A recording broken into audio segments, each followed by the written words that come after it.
بسم اللہ الرحمن الرحیم۔ اتوار کی خصوصی سوال و جواب کی نشست میں آپ کا استقبال، آپ کا خیر مقدم ہے۔ السلام علیکم ورحمۃ اللہ وبرکاتہ۔ ہمارے سامنے جو نام ہے ان میں پہلا نام عبدالاحد احمد۔ یہ کہتے ہیں کہ کون سی چیز ویڈیو میں دیکھنا شیئر کرنا جائز ہے؟ کیا مفید دینی ویڈیوز دیکھی جا سکتی ہیں جبکہ ان میں تصویر موجود ہے؟ دارالعلوم دیوبند کا فتویٰ اس پر ہے کہ ویڈیو دیکھنا ناجائز ہے کیونکہ اس میں تصویر ہوتی ہے۔ اسی طریقے سے اگلا سوال ان کا اسی میں ہے کہ کبھی کبھی ویڈیوز دیکھنے میں ایڈورٹیزمنٹ کے عنوان سے اس میں کچھ ایسی بے حیا تصویریں آ جاتی ہیں، تو کیا کیا جائے ایسے میں؟ جو چیز ویڈیو کے علاوہ دیکھنا جائز ہے وہ ویڈیو میں بھی دیکھنا جائز ہے۔ جو ویڈیو کے علاوہ سننا جس کا استعمال جائز ہے اس کا ویڈیو میں بھی اس کا سننا جائز ہے۔ جہاں تک تعلق تصویر کا ہے تو دارالعلوم کا جو فتویٰ بہت احتیاط کی پیش نظر ہوتا ہے۔ حالانکہ دارالعلوم میں متعیم صاحب وغیرہ کی، ارشد صاحب وغیرہ کی بھی تصویریں ویڈیوز آتی ہیں، حالانکہ وہ ویڈیوز ایسی نہیں ہے کہ وہاں ایسی سخت ضرورت ہو ویڈیو کی، لیکن اس کے باوجود وہ حضرات ویڈیوز بھیجتے ہیں۔ تو ممکن ہے کہ پرانا فتویٰ ہو یا یہ کہ وہ احتیاط پر مبنی ہو۔ باقی علماء کی ایک بہت بڑی تعداد ہے وہ یہ کہتے ہیں کہ ویڈیوز کا تعلق تصویر سے نہیں ہے، تصویر ویڈیو میں شامل نہیں ہے۔ اور جہاں تک تعلق ایڈورٹیزمنٹ کا ہے تو اعلیٰ و بہتر درجہ تو یہ کہ سوشل میڈیا سے زیادہ دور رہا جائے۔ جو بھی آپ کو علم حاصل کرنا ہے تو اس میں کوئی ضروری نہیں ہے کہ ان چیزوں کا استعمال کیا جائے۔ وہ چیزیں آدمی علماء کے پاس بیٹھ کر کے بھی حاصل کر سکتا ہے، فون کر کے حاصل کر سکتا ہے۔ اور عموماً ایسا ہوتا ہے کہ جو علماء معتبر ہیں ان کے ویڈیوز میں تصویریں نہیں، وہ ویڈیوز نہیں آتی ہیں، اور آتی بھی ہیں تو حضرات پابند کر دیتے ہیں کہ ہماری ویڈیوز میں ایسی تصویریں نہ ڈالی جائیں جن میں بے حیا چیزیں ہوں، کیونکہ ایڈورٹیزمنٹ سے ایک انکم ہوتی ہے، اور وہ کہتے ہیں بھائی ہم کو انکم کی ضرورت نہیں، تو یا تو ایجوکیشن لائن کی ہوں یا میڈیکل لائن کی ہوں، تعلیمی لائن کے ایڈورٹیزمنٹ ڈالے جائیں، بے حیا اور فحش ایڈورٹیزمنٹ نہ ڈالے جائیں، تو وہ لوگ محتاط رہتے ہیں۔ اور اگر آپ کو معلوم ہے کہ کسی عالم دین کے ویڈیوز میں بہت زیادہ اس طرح کے ایڈورٹیزمنٹ آتے ہیں تو آپ وہ ویڈیوز نہ دیکھیں۔ انیس الرحمن بستی کے پوچھتے ہیں کہ میرے کچھ حفاظ طلباء جو اسکول پڑھائی کر رہے ہیں ان کو تقریباً آدھے گھنٹے مسائل پڑھ جاتے ہیں، دین کی باتیں پڑھائی جائیں، ان کو مزید مسائل پڑھانے کے لیے کسی کتاب کی رہنمائی۔ سب سے بہتر کتاب تعلیم الاسلام ہے، بہت آسان انداز میں، اور بہشتی ثمر ہے، وہ بھی بہت اچھی کتاب ہے، اور اسلامی معلومات کے لیے دینی تعلیم کا رسالہ، اب تک اس سے بہتر کتابیں نہیں آئی، ان کو آپ شامل کریں، انشاءاللہ ان سے بہت نفع ہوگا۔ محمد اشرف بالکرامی یہ پوچھتے ہیں کہ واقعہ کہ ایک بار حضور صلی اللہ علیہ وسلم کے قدموں میں ایک کبوتر آ کے بیٹھا، اتنے میں ایک باز آ کے بیٹھا اور اس نے کہا کہ یہ میرے بچے کھا جاتا ہے، اور یہ لمبا واقعہ لکھا ہے۔ تو پھر حضور نے فرمایا کہ بھائی تم دونوں میرا گوشت کھا لو لیکن ایک دوسرے کو نہ مارو۔ یہ سب فرضی روایتیں، فرضی حدیثیں ہیں۔ اللہ تعالیٰ نے دنیا میں مخلوقات جو پیدا کی ہیں ان میں ایک دوسرے کی غذا بھی بنائی ہے، چھوٹی مچھلی کو بڑی مچھلی نگل جاتی ہے، جنگل میں درندے چرندوں کو چیڑ پھاڑ کھاتے ہیں، تو یہ ایک دنیا کا نظام چل رہا ہے، ریسائیکل کے طور پر ایک مخلوق دوسرے مخلوق کی غذا بنتی ہے، اور اللہ تعالیٰ نے ایک سسٹم بنا رکھا ہے۔ اب اس میں زیادہ ڈیپلی جائیں گے، تفصیل میں جائیں گے تو وہ مختصر جواب نہیں ہوگا بلکہ تفصیلی ہو جائے گا، لیکن بہرحال یہ جو آپ نے بات بیان کی ہے فردی ہے، اس کا حدیث سے کوئی تعلق نہیں ہے۔ اسلامک نے انہوں نے نام کے آگے لکھا ہے اسلامک بک ریڈر، انہوں نے کمنٹ کیا کہ عید میلاد النبی منانا جائز ہے کہ نہیں، اور اسی طریقے سے 12 وفات کے تعلق سے بھی انہوں نے پوچھا ہے۔ اس کی ویڈیوز پڑی ہوئی ہیں ہمارے جدید مثال میں، آپ اگر اس میں سرچ کریں گے تو انشاءاللہ سب کچھ اس میں مل جائے گا، عید میلاد النبی کے تعلق سے بھی مل جائے گا، 12 ربیع الاول کے تعلق سے بھی مل جائے گا، اور یہ بھی مل جائے گا کہ کانپور میں جو 12 ربیع الاول کا جلوس اٹھتا ہے اور جمعیت اس کو اٹھاتی ہے، جمعیت دیوبندیوں کی جماعت ہے، تو اس کا حکم کیا ہے، کیوں اٹھاتے ہیں، وہ ساری تفصیل آپ کو مل جائے گی۔ عبد المتین ہردوئی یہ پوچھتے ہیں کہ آج کل لڑکا لڑکی کے رشتوں کی بات ہوتی ہے، اس کے بعد ایک رسم ہوتی ہے جس کو ہم لوگ منگنی کہتے ہیں۔ ایک تو مرحلہ آتا ہے کہ تاریخ رکھنے کا، جس میں خاندان کے کچھ لوگ جمع ہوتے ہیں، اور تاریخ رکھ کے اعلان کرتے ہیں، اور اس کا مقصد یہ ہوتا ہے کہ تاکہ دوسرے لوگوں کو بھی معلوم ہو جائے اور اب رشتے مزید نہ آئیں، لوگوں کو معلوم ہو جائے فلانے کے فلانے سے بات چیت لگی ہے۔ عام طور سے اس کو منگنی نہیں کہتے۔ اسی طرح تاریخ بھی رکھ جاتی ہے، اس میں بھی چند لوگ مل کر کے طے کر لیتے ہیں، لیکن ایک باقاعدہ تاریخ رکھ چکنے کے بعد باقاعدہ ایک رسم منگنی ہوتی ہے۔ یہ ٹوٹل غیر شرعی ہے، اس میں اسراف، فضول خرچی، ناجائز چیزوں کی شمولیت، تو اس لیے اس کے ناجائز ہونے میں کوئی شبہ نہیں، جو رسم منگنی ہے۔ باقی تاریخ رکھنے میں 2-4 لوگ جمع ہو جائیں، بات چیت میں 2-4 لوگ، محلے کے 10-20 لوگ بھی جمع ہو جائیں، اس میں کوئی حرج نہیں ہے۔ حضور نے فرمایا کہ اعلن نکاح کو اعلان کر کے ساتھ کرو، تو نکاح سے پہلے جو بات چیت ہے وہ بھی اعلان کے ساتھ ہونا چاہیے، کیونکہ اگر گپ چپ بات چیت ہو گئی تو ہو سکتا ہے کہ آپ نے رشتہ طے کر دیا ہو اور اگلے دن پھر کوئی اس لڑکے یا لڑکی کو رشتہ بھیج دے تو آپ کو خراب لگے گا۔ اس لیے بہتر طریقہ یہ کہ اس کا بھی ہلکا پھلکا اعلان ہو جانا چاہیے، لیکن رسمی منگنی جو وہ بالکل ڈیفرنٹ چیز ہے، اس میں باقاعدہ ادھر ادھر سے کچھ کپڑے یا دنیا بھر کی اس میں خرافات ہوتی ہے، تو اس کے ناجائز ہونے میں کوئی شبہ نہیں۔ محمد اسرار یہ پوچھتے ہیں کہ ایسا کام کیوں کیا جائے جس میں عوام میں کنفیوژن پیدا، انہوں نے بھی اسی تعلق سے کانپور میں جو جلوس محمدی نکلتا ہے اس تعلق سے کہ بھائی جمعیت نکالتی ہے اور جمعیت دیوبندیوں کا گروپ ہے تو کیوں، اس کا بھی ہم نے اوپر جواب دیا، اور آپ کے اس کا تفصیل دیکھنا ہو تو ہمارے جدید مسائل میں آپ سرچ کریں گے انشاءاللہ۔ ابھی اسی سال ویڈیوز لوڈ کی گئی پچھلے ہفتے، اس میں آپ کو پوری وضاحت مل جائے گی۔ بنت احمد کانپور کہتے ہیں سجدہ سہو کے ایک سلام کے بجائے 2 کے تو دونوں سلام پھیر دیا، کیا حکم ہے؟ اس میں کوئی مسئلہ نہیں ہے، دونوں سلام اگر پھیر دیا تب بھی سجدہ سہو کا وقت ہے، سینہ قبلے سے نہ پھیرا ہو اور نماز ٹوٹنے والی کوئی گفتگو اور کوئی کلام نہ کیا ہو تو وقت باقی رہتا ہے، سجدہ سہو کر لے گا، سجدہ سہو ہو جائے گا۔ ان کا اگلا ایک سوال اور ہے جو انشاءاللہ ہم تفصیلی جواب اس کا دیں گے بعد میں، کہ حقوق کی رعایت سب سے زیادہ اس کا کوئی ورد بتا دیا جائے کہ جس سے بندوں کے اللہ کے حق ادا ہوں۔ انشاءاللہ اس کو ہم الگ سے اس کی ویڈیو بنائیں گے۔ حمزہ یا جاجمہ وہ پوچھتے ہیں کہ اگر کسی سے کسی انسان کے کچھ کہا سنی ہو گئی اور اس نے کچھ دنوں کے بعد معافی مانگ لی لیکن کوئی جواب نہیں دیا اس نے، تو ان حالات میں دوسرا انسان کیا کرے؟ اللہ اس کو معاف کرے گا جبکہ اللہ ہی نے جبکہ اس سے معافی مانگ لی ہے، یا اللہ معاف نہیں کرے گا؟ اللہ کو تو سارے ہی اختیارات ہیں۔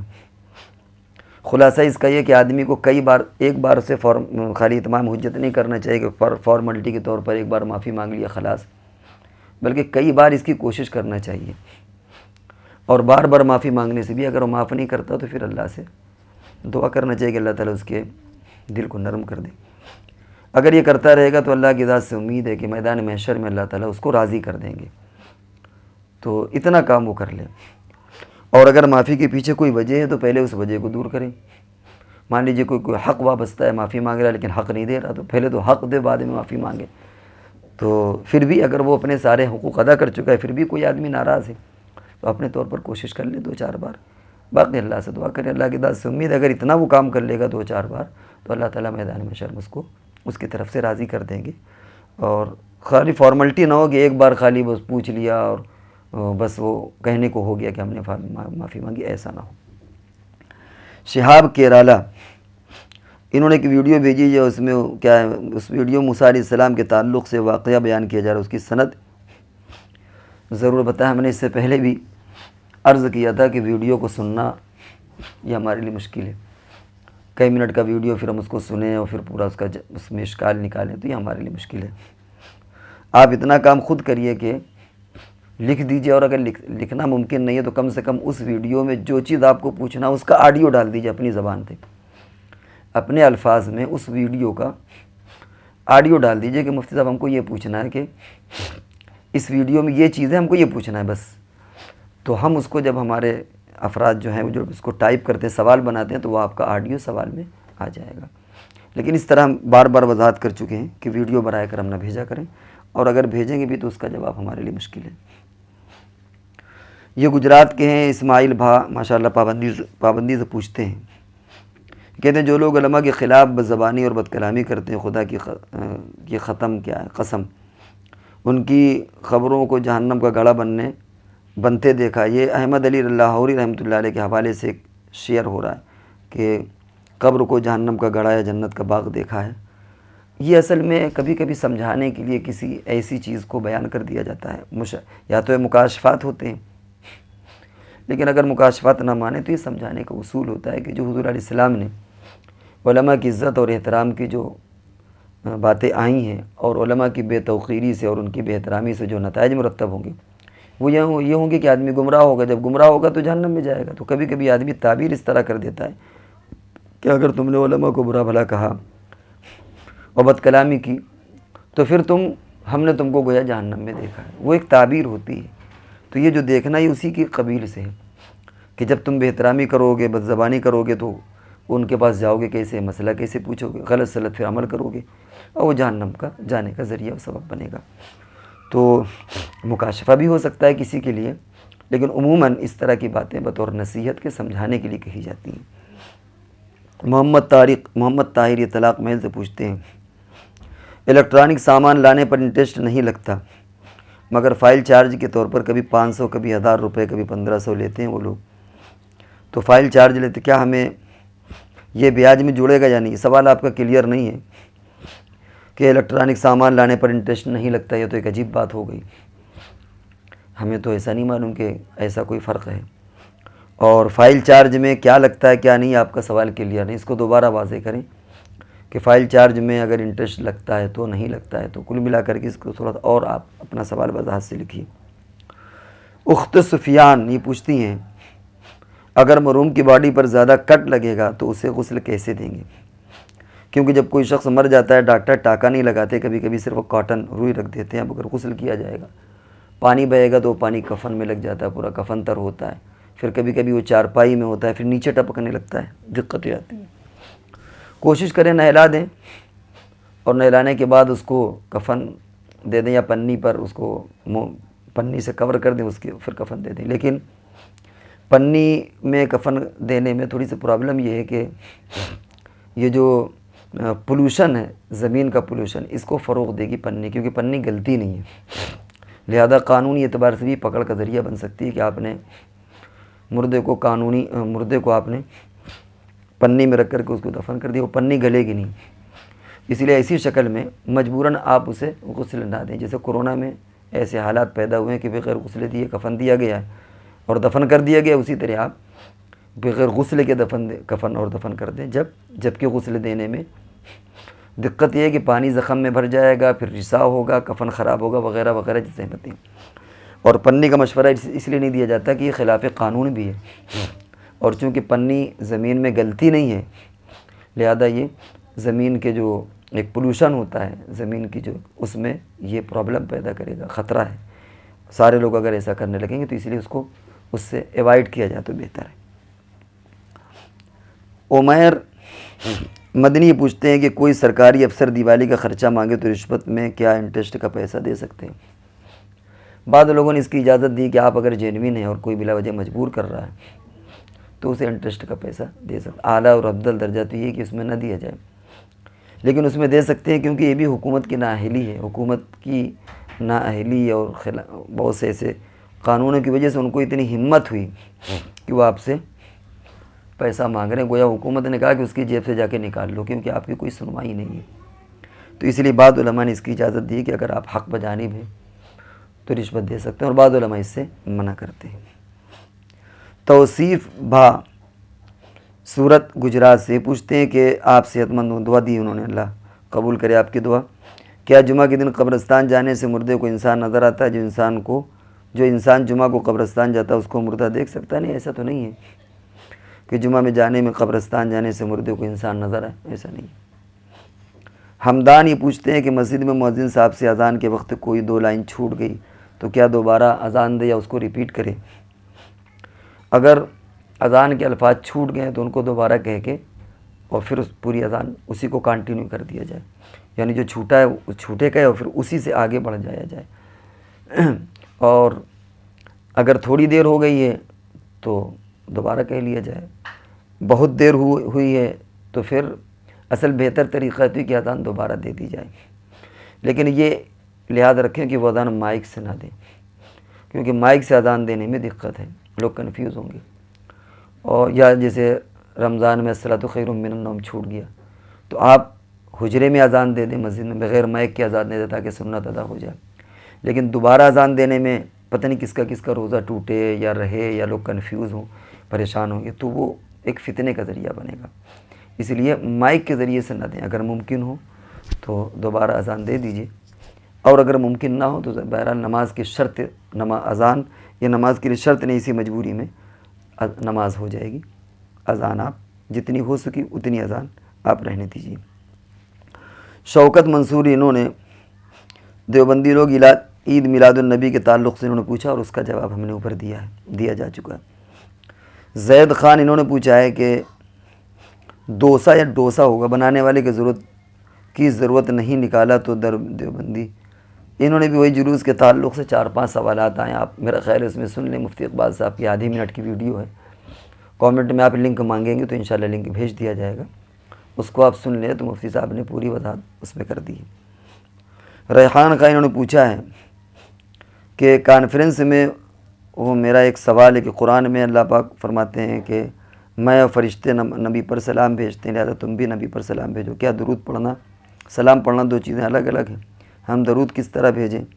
جس طریقے سے بریلوی حضرات پڑھتے ہیں کیا یہ طریقہ درست ہے؟ وہ تو ایک رسم ہے جو کھڑے ہو کے پڑھتے ہیں.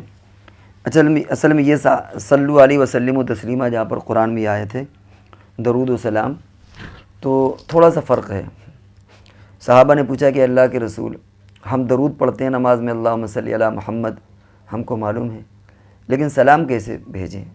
تو حضور نے فرمایا کہ التحیات للہ والصلوات والطیبات, السلام علیک ایھا النبی, یہ سلام ہے.